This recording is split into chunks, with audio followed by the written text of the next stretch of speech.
ہم لوگ بیٹھتے ہیں، باتیں کیا کرتے ہیں، اس کا کس کے ساتھ چکر چل رہا ہے، ہم بیٹھتے ہیں بات کرتے ہیں، اس کی روزی روٹی کا کیا مسئلہ ہے، وہ تو بڑا شانہ بنتا ہے، وہ تو بڑی دادا گیری کرتا ہے، وہ تو بڑا کرپشن کرتا ہے، اور وہ تو عورتوں کے ساتھ نظر آتا ہے، عورتیں بیٹھتی ہے تو وہ بھی کچھ ایسی باتیں کرتی ہے، یعنی کم زیادہ کچھ ہم سب ایک دوسرے میں لگے ہوئے ہیں۔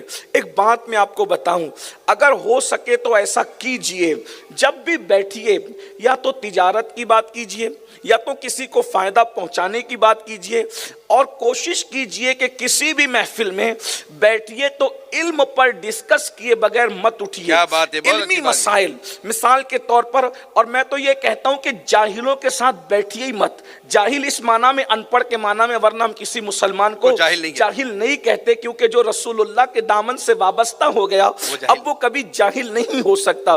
لیکن بات چلے ان پڑھوں کی صحبت میں مت بیٹھیے، چھوڑ دیجئے۔ اس کی وجہ یاد رکھنا، انسان جیسوں کی صحبت میں بیٹھتا ہے ویسے اس کا ذہن بنتا ہے، اس کا مائنڈ ویسے ہی بنتا ہے۔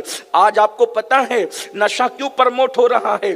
نشہ کرنے والوں کی صحبت کی وجہ سے۔ زنا کیوں پرموٹ ہو رہا ہے؟ زنا کرنے والوں کی صحبت کی وجہ سے۔ اور ایک بات میں آپ کو بتاؤں، اگر صحبت آپ کو نہیں بھی ملتی تو انٹرنیٹ پر آپ جس کو دیکھ رہے ہیں، بہت بڑی بات کہنے جا رہا ہوں، انٹرنیٹ پر آپ جس کو دیکھ رہے ہیں آپ گویا کہ اسی کی صحبت میں بیٹھتے ہیں۔ یعنی اگر زنا کرنے والوں کی فلمیں آپ دیکھ رہے ہیں تو آپ ان کی صحبت میں بیٹھنے والے ہو، اگر نشہ کرنے والوں کو دیکھ رہے ہو تو گویا آپ ان کی صحبت کرنے ان کی صحبت میں بیٹھنے والے ہو۔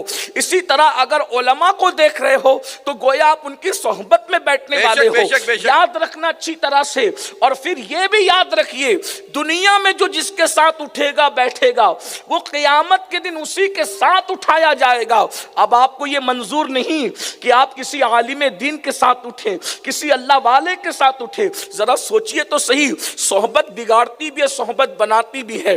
تو کوشش کیجئے علم والوں کے ساتھ، اور علم والوں میں بھی ان کے ساتھ بیٹھیے جو علمی مسائل پر ڈسکس کرتے ہیں۔ اگر آپ نے یہ ماحول کریٹ کیا، نہیں کرنا ہمیں کسی کے بارے میں بات، اس کا کرتا چھوٹا، اس کی آنکھ چھوٹی، اس کی یہ سب غیبت کر کے ہمیں زنا سے بدتر کام نہیں کرنا۔ الغیبت اشد من الزنا۔ بیٹھو تو علم کے موتی لٹاؤ، دسترخوان پر بیٹھو تو بھی علم کی بات کرو، سماج میں بیٹھو تو بھی علم کی بات کرو، شادی بیاہ میں بیٹھو تو بھی علم کی بات کرو، موت میت میں بیٹھو تو بھی علم کی بات کرو، کیونکہ آپ نے جو علم کا موتی بکھیر دیا ہے جب تک اب یہ آگے بڑھتے رہے گا اس کا ثواب آپ کو ملتا رہے گا۔ اور یہاں تک فرمایا کسی کو دین کی ایک بات سکھانا، کسی کو دین کی ایک بات سکھانا 70 سال کی عبادت سے بہتر ہے۔ کیا بات ہے، بالکل حق ہے، بالکل حق ہے۔ اللہ کے رسول علیہ السلام فرماتے ہیں بلغوا انی ولو آیا، پہنچا دو میری طرف سے اگرچہ ایک ہی بات ہو۔ اب میں آپ کو بتاؤں اس ماحول کا فائدہ کیا ہوگا اور یہ ماحول کس طرح بنتا ہے۔ آج ہمارے بچوں کو وضو کا طریقہ نہیں معلوم، آج ہمارے بچوں کو نماز کا طریقہ نہیں معلوم، آج ہمارے بچوں کو جو ہے وہ غسل کا طریقہ نہیں معلوم۔ غسل خانے کے اندر مہنگا سے مہنگا شیمپو رکھا ہوا ہے، توجہ، غسل خانے میں رکھو، مجھے کوئی اعتراض نہیں ہے، کیونکہ ہم لوگ جو ہیں دقیانوسی خیال کے نہیں ہیں۔ اگر اللہ نے نوازا ہے 100 والا رکھتے ہو، 1000 والا رکھو، ہمیں اعتراض نہیں۔ مہنگا شیمپو ہے، مہنگا فیس واش بھی موجود ہے، مہنگے صابن بھی موجود ہے، ساری خوشبو کے سامان ہے، پورا سجا ہوا ہے، آپ کا جو ہے وہ واش روم سجا ہوا ہے، لیکن غسل کا طریقہ معلوم نہ ہونے کی وجہ سے تم ناپاک کے ناپاک ہی رہ رہے ہو۔ کیا بات ہے، بالکل حق ہے۔ بدن پر تو تم نے قیمتی لوشن مل لیے، یہ جیل لگایا، وہ صابن لگایا، وہ شیمپو لگایا، وہ فیس واش استعمال کیا، لیکن تم پاک نہیں ہوئے میرے بھائی۔ تو پتا چلا ایک غسل پر تو سینکڑوں روپے خرچ کر کے بھی پاک نہیں ہو پا رہا ہے، اور تیرے اسلاف وہ تھے جو ندی کے پانی میں غسل کر کے پاک ہو جایا کرتے تھے۔ وجہ ان کے پاس علم تھا، تیرے پاس علم نہیں ہے، فرق ہے۔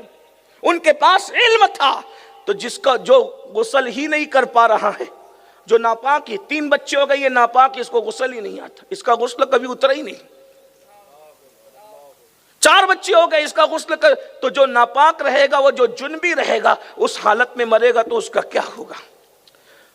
جو عورتیں غسل نہیں سیکھ پاتی ہیں وہ ناپاک ہی رہے گی، کیا ہوگا؟ تو بات یہ ہے علم نہیں ہے، بچوں کو سکھانا ہوگا، اور اس کے لیے ماحول ماں باپ کو بنانا ہو، گھریلو ماحول کے اندر ماں باپ کو علمی ماحول، محلے میں علمی ماحول۔ مجھے جو واقعہ یاد آیا میں وہ عرض کرنا چاہ رہا ہوں۔ سیدی اعلیٰ حضرت امام اہل سنت کا نام آپ نے سنا ہوگا۔ میں نہیں سمجھتا ہندوستان میں شاید کوئی دوست یا دشمن ہو جو اعلیٰ حضرت کو نہ جانتا ہو۔ کیا بات، دوست اور دشمن سب جانتے ہیں امام کو، اعلیٰ حضرت، امام کو اعلیٰ سب حضرت جانتے ہیں۔ کوئی محبت سے جانتا ہے، کوئی تعصب سے جانتا ہے، کوئی عقیدت سے جانتا ہے، کوئی دشمنی سے جانتا ہے، لیکن اللہ نے اس بندے پر انعام یہ کیا ہے کہ جانتے سب ہیں۔ ان کے دور میں بھی ان کی شہرت بہت تھی، تو ان سے بڑے بڑے علم والے لوگ ملنے کے لیے مشتاق رہتے تھے، کیونکہ ان کے پاس علم بہت تھا۔ ان کی علمی صلاحیت کا اندازہ اس بات سے لگائیے، میں بہت اپنے عنوان سے دور ہو گیا ہوں لیکن بات آئی ہے تو عرض کر رہا ہوں تاکہ آپ کا ذہن بنے۔ ان کی علمی صلاحیت کا اندازہ اس بات سے لگائیے کہ وہ بندہ جیومیٹری میں بھی ناپ پڑتا ہے۔ کیا بات، مجھے کوئی شاعر ایسا نہیں ملا کہ جس نے جیومیٹری کی زبان میں نعت پڑھی ہو۔ اس سے آپ کو پتا چلنا چاہیے کہ آپ کے اسلاف دنیاوی علوم میں بھی کتنی مہارت رکھتے تھے کہ انہوں نے جیومیٹری میں بھی نعت پڑھی ہے۔ بھئی پنجابی میں جو نعت پڑھتا ہے مجھے اچھمبا نہیں ہے، مراٹھی میں بھی میرے ایک عظیم دوست ہیں علامہ رفیع الدین صاحب، انہوں نے نعت لکھی اور بھی دوستوں نے لکھی ہے، مجھے اس پہ بھی اچھمبا نہیں کوئی، وہ زبان ہے۔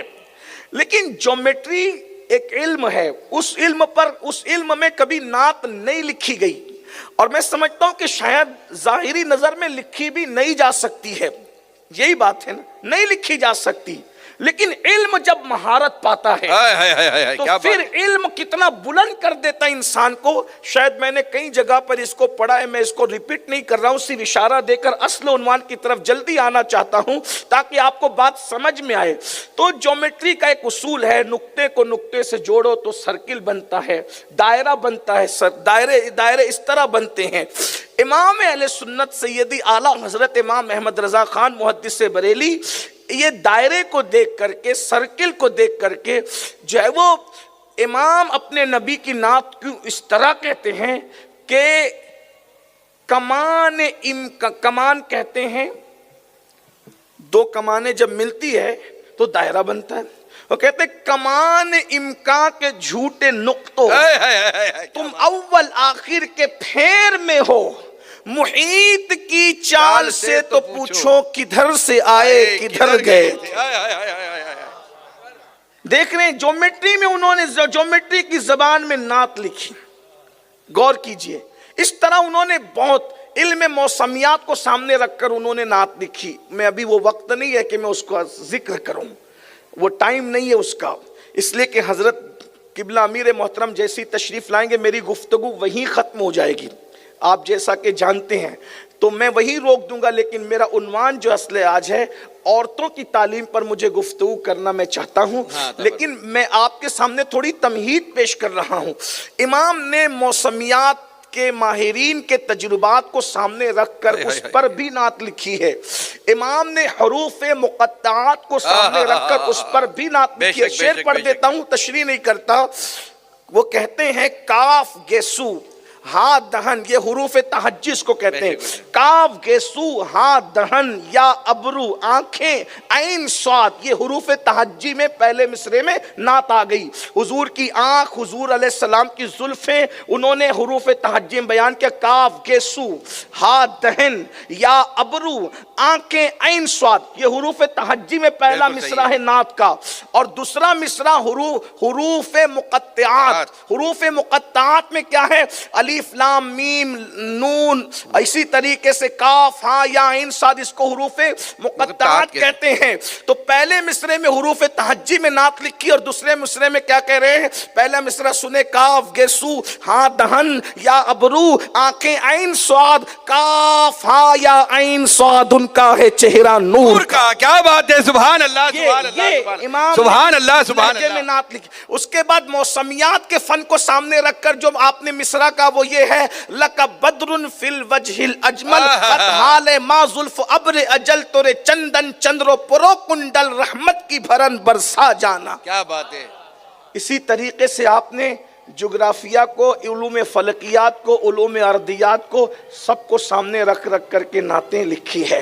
حتیٰ کہ مرغی کو، کبوتری کو، درختوں کو، جنگلوں کو، کسانوں کو سامنے رکھ کر بھی آپ نے نعت لکھی ہے. اس کا وقت نہیں، ٹائم ہوتا تو میں اس پہ عرض کرتا، لیکن ٹائم نہیں ہے. بس دیکھیے ارضیات کے علوم کو رکھ کر کیسے نعت لکھی. کہتے ہیں خورشید تھا کس زور پر، کیا بڑھ کے چمکا تھا قمر، بے پردہ جب وہ رخ ہوا، یہ بھی نہیں وہ بھی نہیں. واہ واہ واہ واہ. غور کیجئے.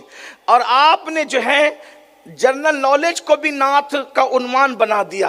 کہتے ہیں دندان و لب و زلف و رخ شاہ کے فدائی ہے در عدن لال یمن مشک ختن پھول. اسی طریقے سے علوم فلکیات پر ادھر بھی اشارہ کیا. دل اپنا بھی شیدائی ہے اس ناخن پاکا، اتنا بھی مہے نو پینا اے چرخ کہن پھول. اگر وقت ہوتا تو میں آپ کو بتاتا کہ ارضیات سے اس کا، فلکیات سے اس کا تعلق کیسے ہے، اس کا تعلق موسمیات سے کیسے ہے، یہ بتاتا، لیکن عنوان وہ نہیں. جو بندہ شاعری میں ایسے علوم بیان کرتا ہو، جب وہ فتاووں میں علوم لکھتا ہوگا تو اس کا علم کی کیا عالم ہوگا.